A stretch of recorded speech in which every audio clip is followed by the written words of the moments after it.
이런 제목으로 함께 말씀 나누도록 하겠습니다. 사복음서의 이제 마지막 장인 요한복음 21장은 이제 교회의 역사와 사도들의 행적을 밝혀주는 이 사도행전 1장과 맞물려 있다는 점에서 대단히 중요하죠. 요한복음 21장의 마지막 단락은 이런 내용이죠. 베드로가 순교할 것을 예고하신 주님께서 베드로에게 주님을 따를 것을 명하셨습니다. 그러자 베드로가 평소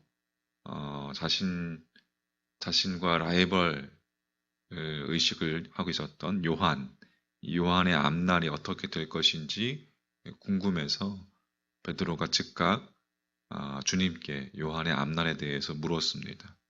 그때 주님의 답변은 이랬죠. 내가 올 때까지 그를 머물게 하고자 할지라도 네게 무슨 상관이냐. 주님께서는 당신이 요한의 앞날을 어떻게 인도하시든지 간에 그것은 베드로 네가 알 바가 아니고 상관할 것이 아니라 라는 것을 그렇게 분명히 밝히셨습니다. 이것이 이제 사복음서 마지막 장 마지막 단락의 내용입니다. 그런데 사도행전 1장 오늘의 읽었던 말씀에도 같은 의미의 내용이 되풀이되고 있습니다. 6절 말씀에 보면 그들이 모였을 때에 예수께 여쭈어 이르되 주께서 이스라엘 나라를 회복하심이 이때니까 하니 제자들의 관심은 여전히 이 로마 제국 그 식민 통치로부터 이스라엘 나라가 이스라엘의 정치적인 해방을 맞는 것 그것이 언제 얻느냐라는 것이었습니다. 우리가 살펴봤던 것처럼 주님께서 제자들에게 예루살렘을 떠나지 말고 아버지께서 약속하신 성령 강림을 기다리라고 그렇게 어제 이야기했죠. 제자들은 성령 강림의 때를 그때를 곧 이스라엘의 해방의 시기로 받아들였습니다. 그래서 주님께서 이스라엘을 회복하실 때가 바로 그때인지 물은 거예요. 본문에서 읽었던 말씀에서 6절에 예수께 여쭈어 이르되 여쭈어로 번역되는 동사 이 헬라어 이 동사가 미완료형으로 되어 있습니다. 그러니까는 제자들이 한 번 질문한 것이 아니라 돌아가면서 거듭 물었다는 의미입니다. 그만큼 이들의 관심은 현실의 문제에 집중되어 있었습니다. 이에 대해서 주님께서 또 답변하시죠. 7절 말씀에 때와 시기는 아버지께서 자기의 권한에 두셨으니 너희가 알 바 아니다. 주님께서 때와 시기라는 단어를 구별해서 사용하셨습니다. 때로 번역된 크로노스는 일반적인 의미의 시간을 의미하죠. 태초부터 시작해서 역사의 종말에 이르기까지 이 일직선상에서 흘러가는 시간이 크로노스입니다. 반면에 때와 시기에서 시기로 번역된 카이로스는 특별한 사건과 관련된 시간의 한 정점을 이야기하는 것인데 특히 성경적으로는 주님의 재림으로 이루어질 그 종말의 시점을 의미하는 겁니다. 시기. 이스라엘의 정치적인 독립 시기를 묻는 제자들에게 주님께서는 주님의 재림을 뜻하는 종말을 포함해서 모든 역사의 때와 시기는 철저하게 누구에게 있다? 하나님의 절대 주권에 속한 것이다. 하나님의 절대 주권에 속한 것임을 말씀하고 계시는 거예요. 그래서 너희가 알 바 아니다 라고 그렇게 말씀하시는 겁니다. 이 말씀의 원문을 직역하면 그것을 아는 것은 너희의 것이 아니다 라는 말이에요. 한마디로 너희가 상관할 일이 아니라 라는 것이죠. 네게 무슨 상관이냐? 라고 말씀하시는 것으로 복음서에 요한복음의 막을 내리신 주님께서 복음서에 이어져 있는 사도행전의 도입부에서 또다시 너희가 알 바니다 라고 강조하셨어요. 이렇게 강조하신 것은 그 가운데 무슨 메시지가 있었을까요? 우리에게 전해주는 메시지가 있을 거라 생각합니다. 피조물인 인간이 창조주이신 하나님을 믿고 하나님을 사랑한다는 것은 인간이 창조주의 영역에 간섭해서 뛰어들어서 창조주를 상관하거나 간섭하는 것이 아니라 창조주 하나님의 그 고유의 영역을 하나님의 자유로우심을 인정하고 존중하는 것이라는 거예요. 그것이 하나님에 대한 인격적인 믿음이고 하나님에 대한 신뢰이고 하나님에 대한 겸손한 사랑인 거예요.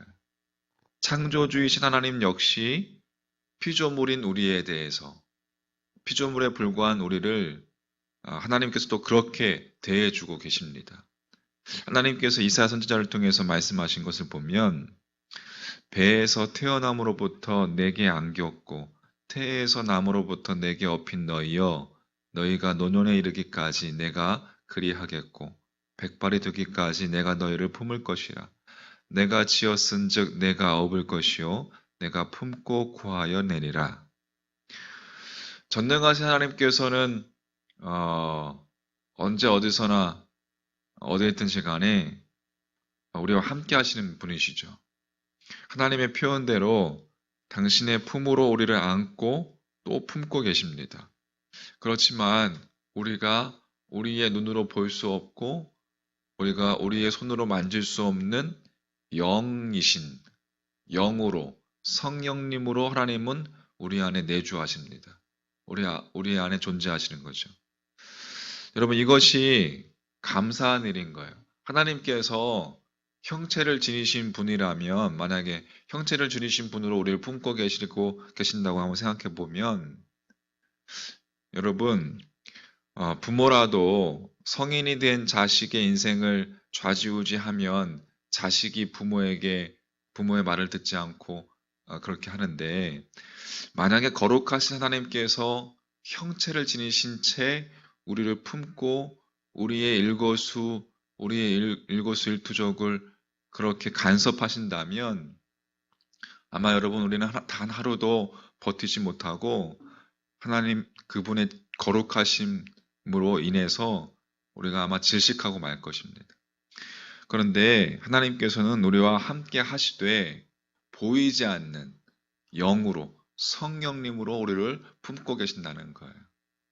우리와 함께 계시면서도 이 말은 우리 각자의 고유한 여러분 각자 인생의 고유한 영역을 막 우리에게 자유롭게 맡겨주신 거죠.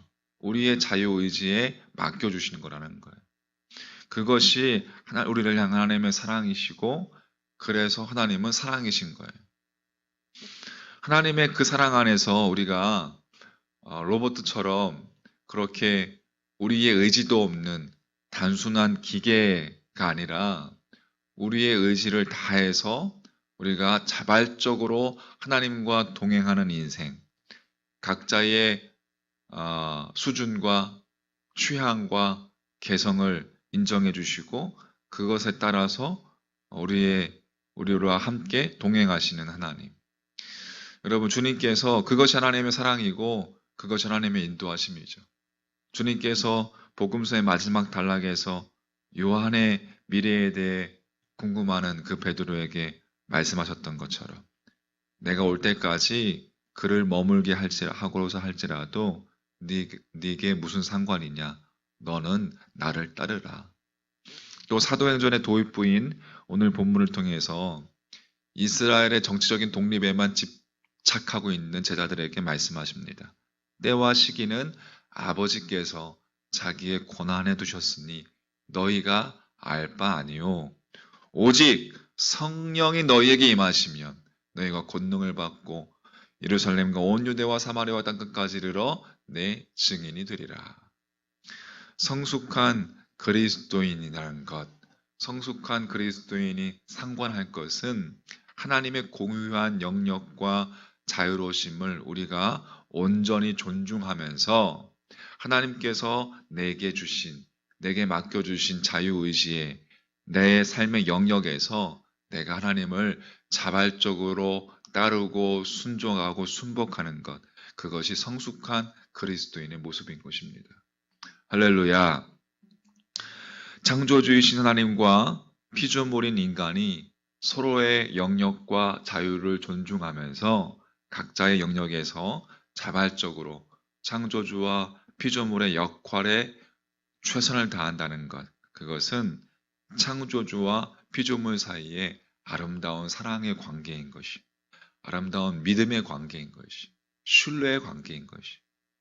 여러분, 서로 끊임없이 사랑하고 끊임없이 신뢰하며 끊임없이 인정하고 동행하는 관계, 그것이 하나님과 우리와의 관계인 것입니다.